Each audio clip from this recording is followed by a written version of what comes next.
to my channel. It's Hillary Jubilee. If you're new, I talk about manifestation, conscious creation, and the law of assumption here. Please hit the subscribe button down below if you're into those topics, and the like button too, if you would be so kind. And let's get right into the video. Before we do get into the video, I want to mention I do offer coaching, and the information for that can be found in the description box of this video.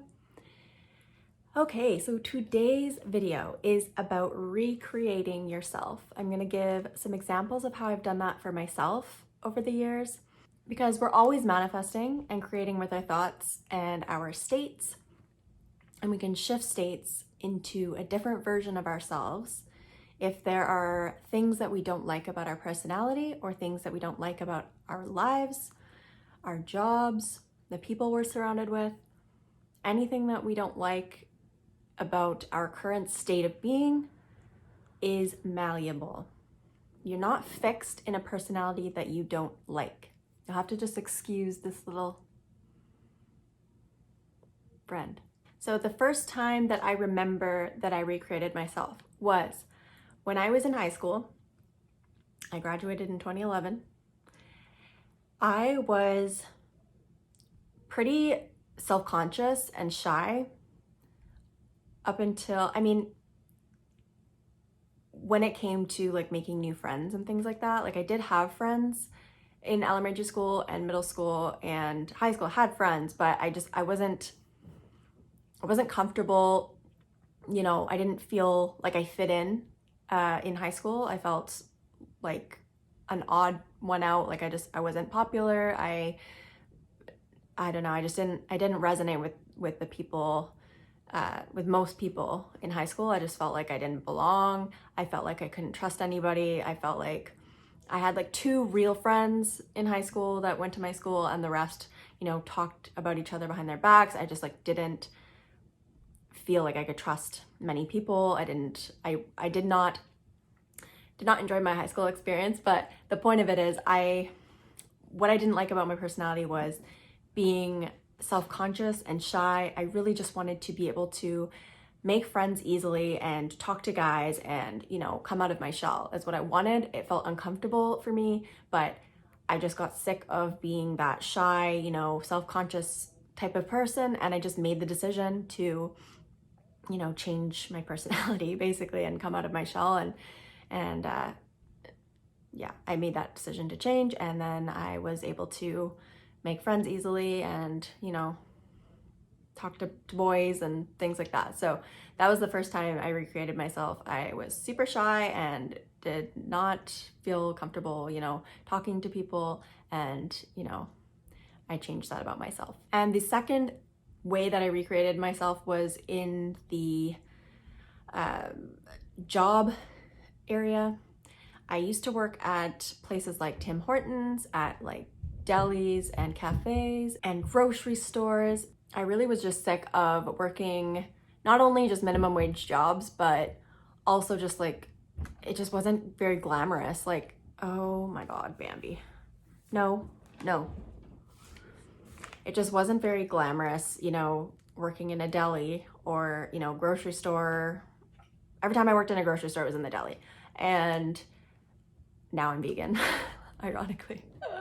Yeah, Tim Hortons, you know, I just was like, I had a vision where I would see people working downtown. I would see like women dressed up nicely, you know, they're all done up. They've got high heel boots and whatever. They're click-clacking down the road, the downtown street. And I just thought that was really glamorous to work downtown. I was like, I want to work downtown. I just thought it was so, I don't know. I just saw myself working downtown and I just thought it was cool. And anyways, so since then I've had a few jobs working downtown. I mean, I've had office jobs. I actually currently still work in an office job downtown. And before that I worked at a bank downtown.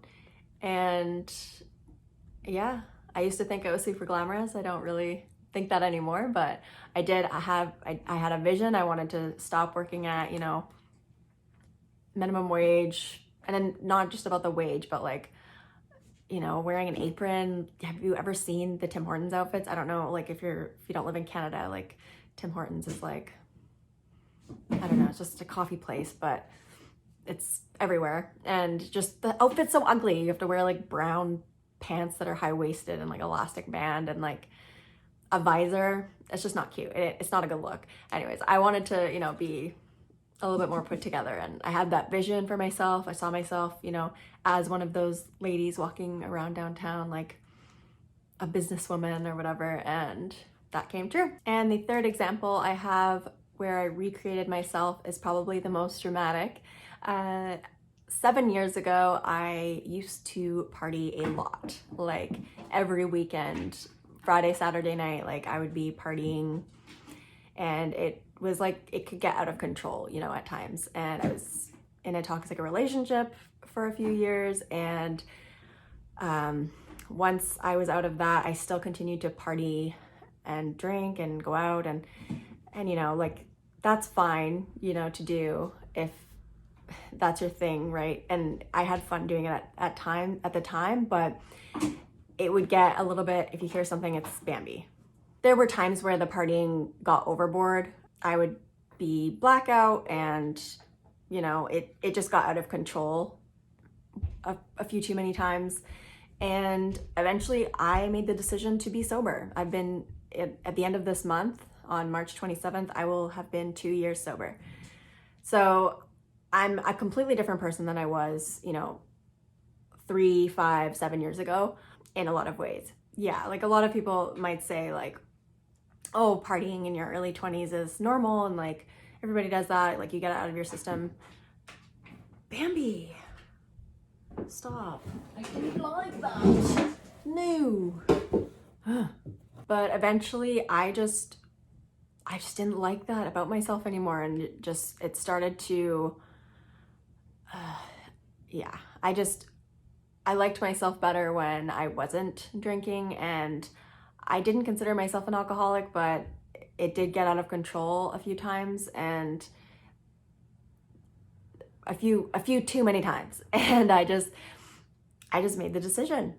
I don't like that version of myself. I want to, you know, better myself and become the best version of myself. And, you know, learning about the law of assumption and conscious creation, and, you know, you're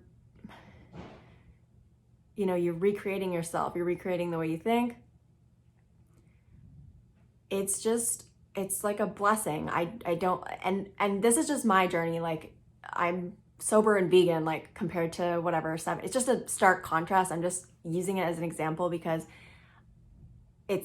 I'm almost unrecognizable from the person that I was. Like, it's just a different life. Like, I don't know how to explain it. I was just a different person. But yeah, like, I'm not saying that, you know, Neville Goddard says something like in one of his lectures, like, if you're vegetarian and you think that's the way to God, or if you're a meat eater and you think that's the way to God, like, I am is the only way. Like, I am, your own wonderful human imagination is the only reality and the only cause.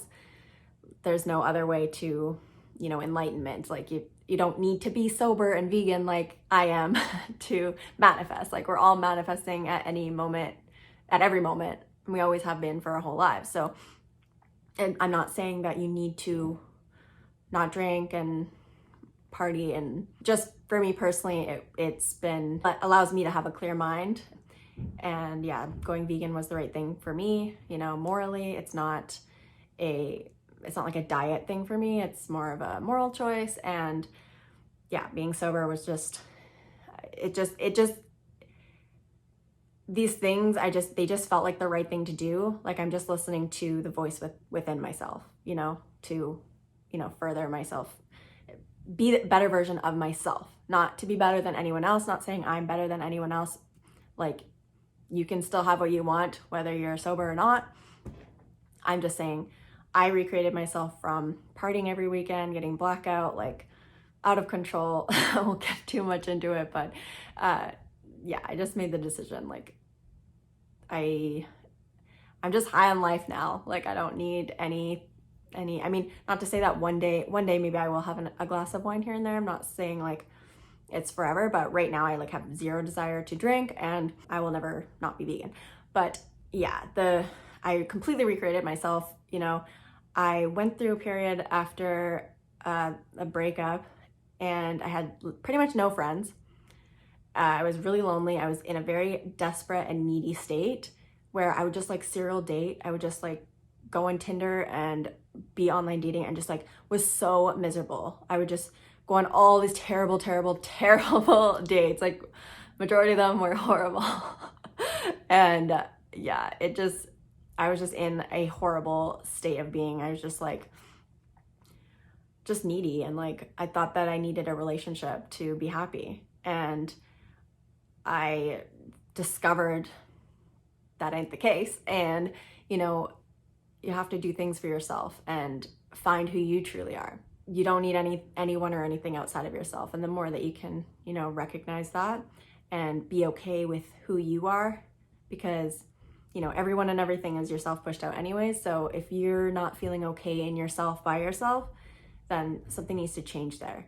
So if you don't like an aspect of yourself, it's literally all changeable. You can change your personality if you want to.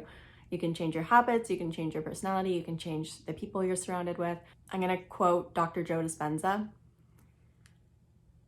This is in his book, Breaking the Habit of Being Yourself.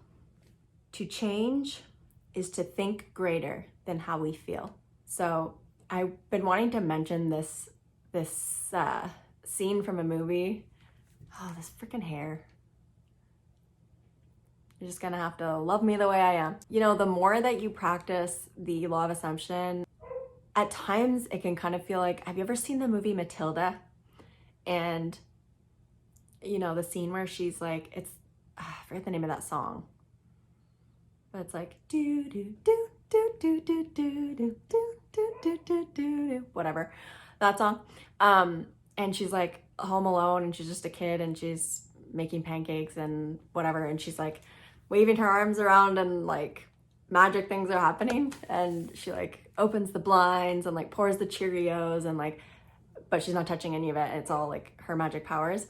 That's kind of how I feel. It's so funny because I wanted to mention that Matilda scene in one of my videos, and I hadn't said anything, but I had written a note in my phone about that scene, and I wanted to throw it in there somewhere because that scene just reminds me of, you know, understanding your own power and realizing that you create your own reality. And, you know, you can feel like Matilda, you know, waving your arms around and making things happen. Anyways, I was talking to my friend Chris about it, and he mentioned that Matilda scene.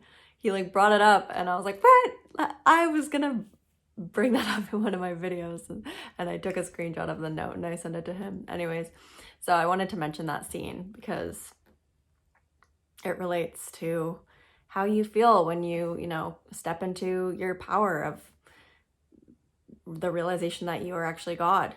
You're not just a human. You're God underneath that human mask. And to conclude the video, you can be whoever you want to be. If you have a desire to be, do, or have something, you can become that version of yourself right now. Thank you so much for watching, and I will see you in my next video. Bye.